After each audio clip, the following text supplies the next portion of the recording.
merci Françoise. Alors, l'UFMIF, c'est l'Union fédérale des médecins, ingénieurs, cadres et techniciens, qui sont rassemblés pour le coup sur la bannière CGT. Donc moi, je suis cadre de santé dans un hôpital public et je peux vous dire que ça fait 20 ans que je gère la pénurie. Je ne fais que ça, je ne fais plus du soin. Quand j'ai été formé, on m'a dit il faut que tu sois aussi bon à l'hôpital que chez Coca-Cola ou Renault Truck.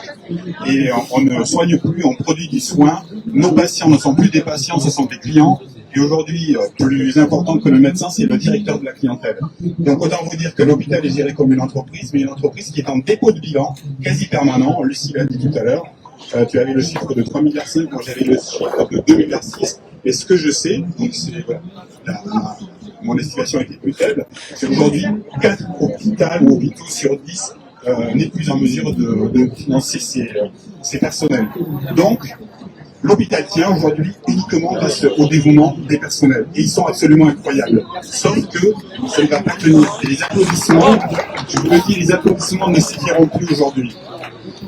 Pour la simple et bonne raison que le dernier sondage qu'on a fait par l'intermédiaire de l'Institut de sondage Via Voice nous a montré que 70% des infirmières aujourd'hui sont au bout du rouleau.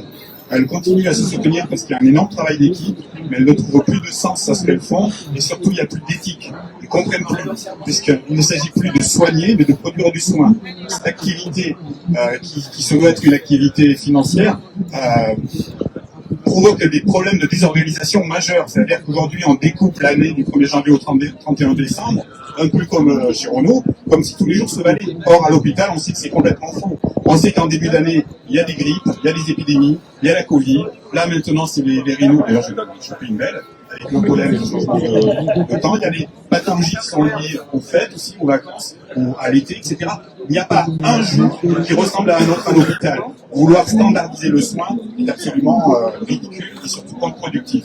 Ce qui fait que, mais aujourd'hui, tout ça, on s'en fout.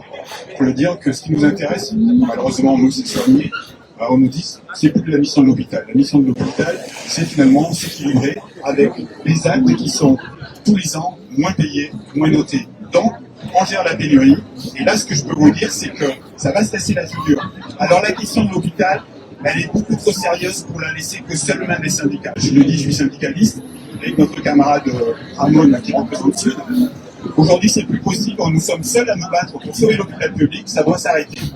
Il a dit, le système, il peut être renversé.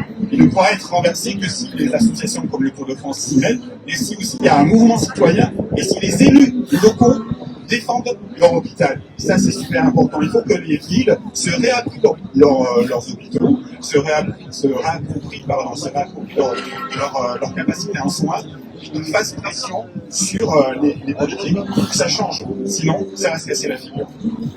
Et on compte donc tous sur vous. Et merci d'être là.